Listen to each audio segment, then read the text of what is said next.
Bonjour et bienvenue dans cette nouvelle vidéo. Donc, nous allons voir comment se comporte la courbe de la fonction polynomiale de deuxième degré écrite sous sa forme canonique en fonction des paramètres a, h et k. Dans certaines régions du monde, on ne dit plus hk, mais on dit alpha et bêta. Donc, on va commencer par le cas particulier de la fonction canonique de la fonction polynomiale de deuxième degré de base. On va poser h est égal à 0 et k est égal à 0. Ça veut dire qu'on va commencer par f de x est égal à x au carré. D'accord? Excusez-moi, ax au carré. Ax au carré, et on va poser le a est égal à 1. Donc, f de x est égal à x au carré. Donc, on va commencer par la fonction polynomiale de deuxième degré de base. F de x est égal à x au carré. Donc, cette courbe-là représente la fonction f de x est égal à x au carré. Excellent. Maintenant, nous allons voir comment va se comporter la courbe dès qu'on commence à varier a. Donc, si on augmente la valeur de 1, remarquez ce qui va se passer.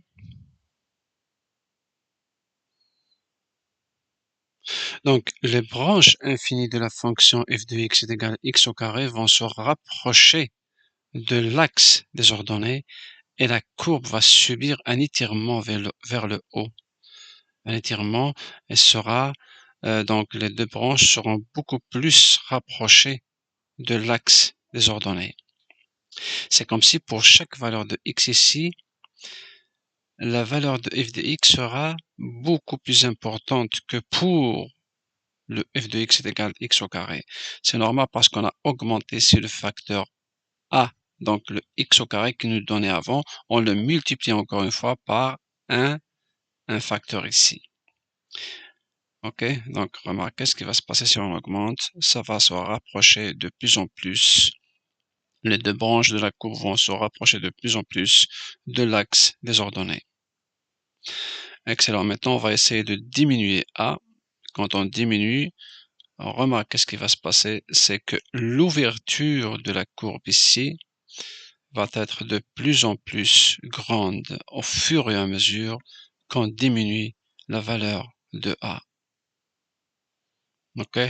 Donc si on diminue, par exemple, jusqu'à a est égal à 0, bien sûr, si on donne ici la valeur de a est égal à 0, bien sûr, on n'est plus dans le cas d'un polynôme de deuxième degré.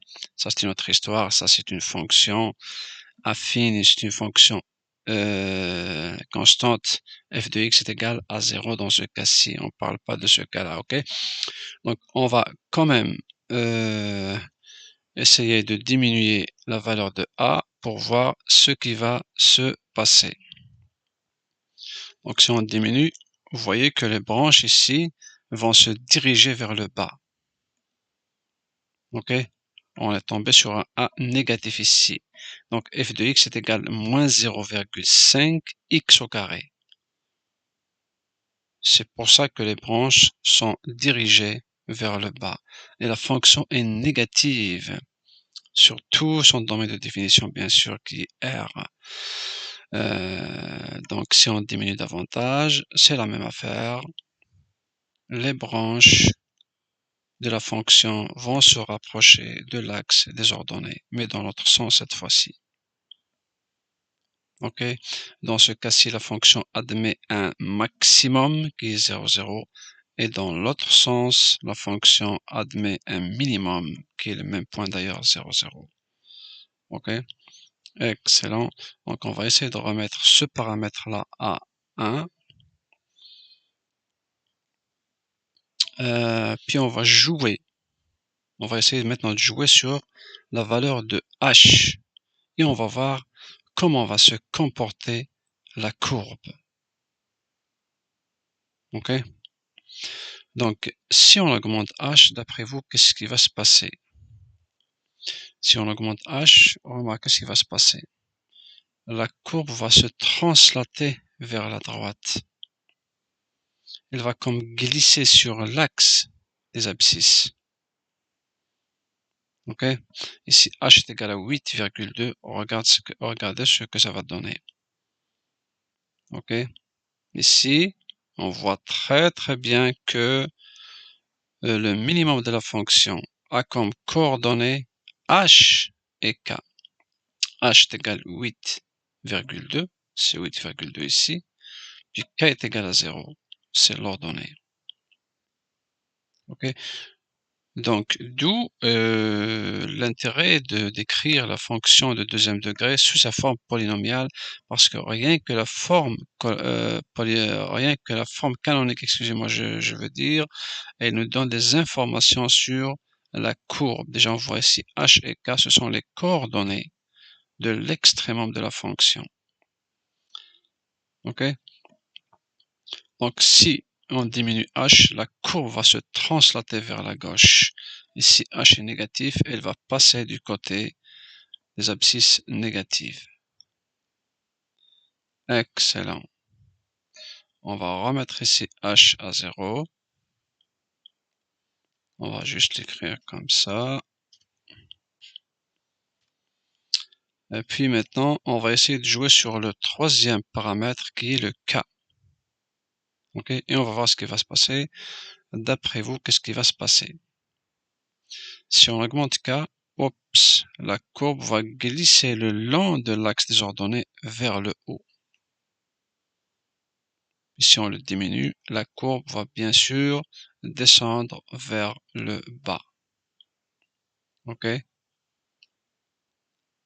Donc, si k est égal ici, k est égal ici, si on dit que k est égal à 0, la courbe passe par l'origine du repère.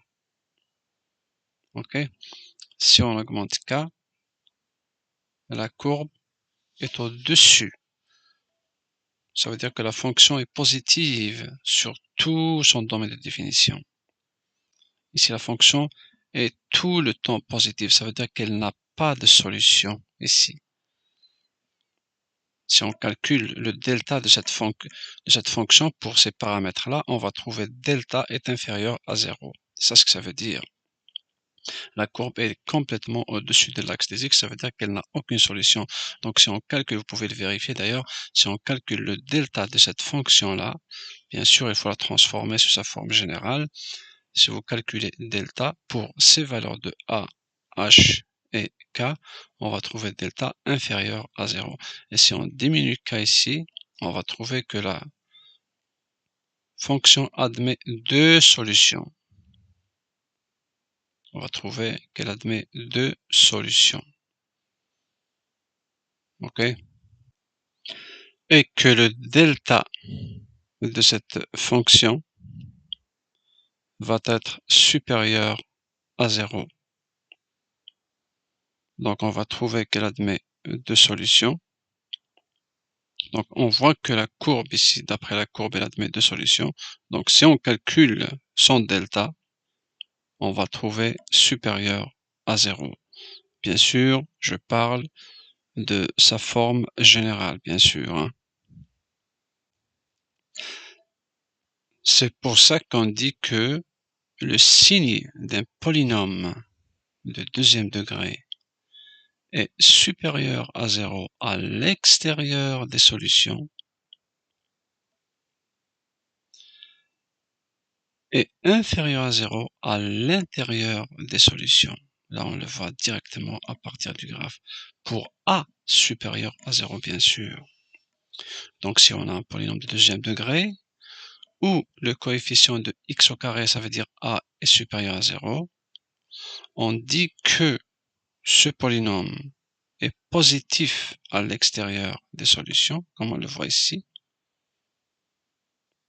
et inférieur à 0 à l'intérieur des solutions. D'accord? Donc, ce polynôme-là, deuxième degré, on voit très bien qu'il est supérieur ici. Il est positif ici, excusez-moi, parce qu'il est au-dessus de l'axe des abscisses. Pour tout x qui est à l'extérieur des solutions. Si la solution ici est moins 1, moins 2, moins 2,5, disons, ça veut dire que ce polynôme a un signe positif de moins l'infini jusqu'à moins 2,5 et de 2,5 jusqu'à plus l'infini. Et ce même polynôme a un signe négatif de moins 2,5 à plus 2,5, bien sûr, ouvert. OK? Et si on met la valeur de A négative et qu'on augmente ici la valeur de K,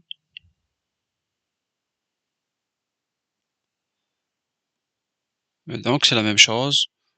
On dit qu'un polynôme de deuxième degré est négatif à l'extérieur des solutions si A est négatif, comme ce cas-ci qui est égal à moins 1. On le voit déjà directement ici à partir de la courbe. Donc, si les solutions ici sont moins 2 et plus 2, donc on voit très bien que de moins l'infini jusqu'à moins 2, on a un polynôme négatif, cette partie qui est négative, puis de 2 jusqu'à plus l'infini, cette partie du polynôme est négative, puis à l'intérieur, le polynôme a un signe positif. Donc la courbe nous démontre ça.